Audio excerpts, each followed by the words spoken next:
English is everywhere. We use it to talk, to write, to sing. But did you know that English has a dramatic past? It wasn't always a global language.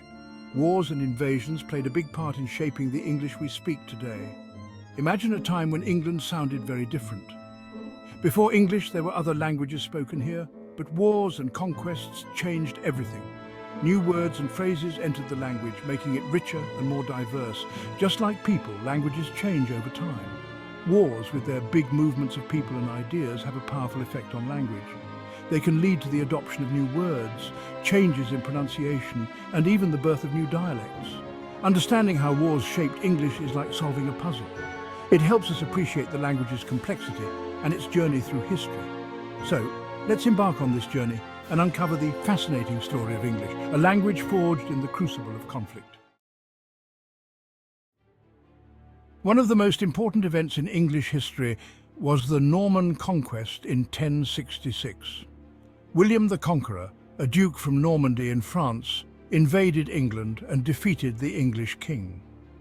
This victory had a huge impact on the English language. The Normans spoke a language called Norman French, which became the language of the English court, law and government.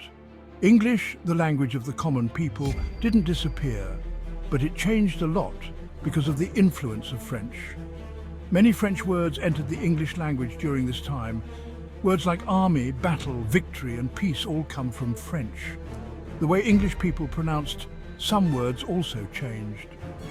The Norman Conquest is a great example of how wars can cause big changes in language.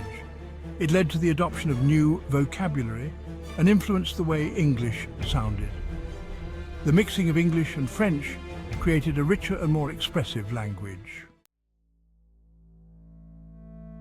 Wars didn't just bring new words, they also changed how English was used. During wartime, people need to communicate quickly and effectively, especially soldiers and commanders.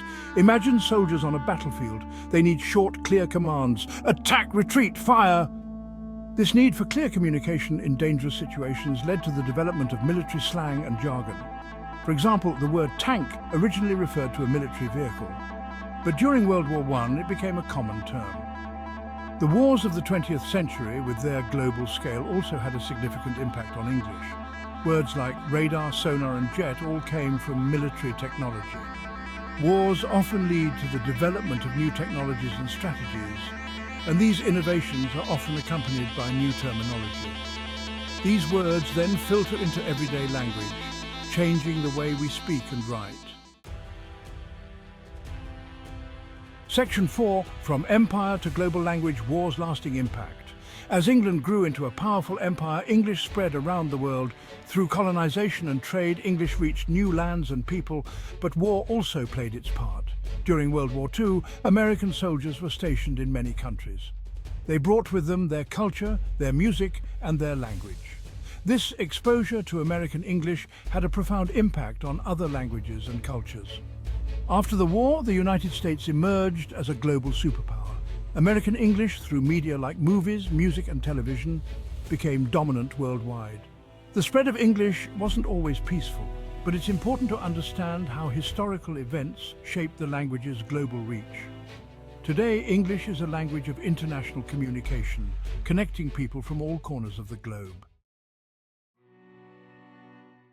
Section 5. Words as weapons, words as bridges. Wars are times of great conflict and division, and language can be used as a weapon. Propaganda and hate speech are examples of how words can be used to incite violence and spread misinformation. But words can also be bridges, building understanding and promoting peace. After a war, there's a need for reconciliation and healing. Language plays a crucial role in this process. Think about the language used in peace treaties or in efforts to rebuild relationships after a conflict. Words like forgiveness, reconciliation, and cooperation become essential. Understanding the power of language is essential, especially in times of conflict. By studying how language has been used in the past, we can learn to use it more responsibly in the present and future. Section 6. Unlocking History, Why This Matters for Your Exams. Learning about the impact of wars on the English language isn't just interesting, it's essential for your history exams. By understanding how historical events shaped the language, you can gain a deeper understanding of those events themselves. When you encounter a word like siege or truce, knowing its historical context can help you understand its meaning and significance. This can be particularly helpful when analyzing historical texts or answering exam questions. Remember, history and language are interconnected. By studying how wars have influenced the English language, you're not just learning about words. You're gaining valuable insights into the forces that have shaped our world. So keep exploring, keep questioning, and keep making connections.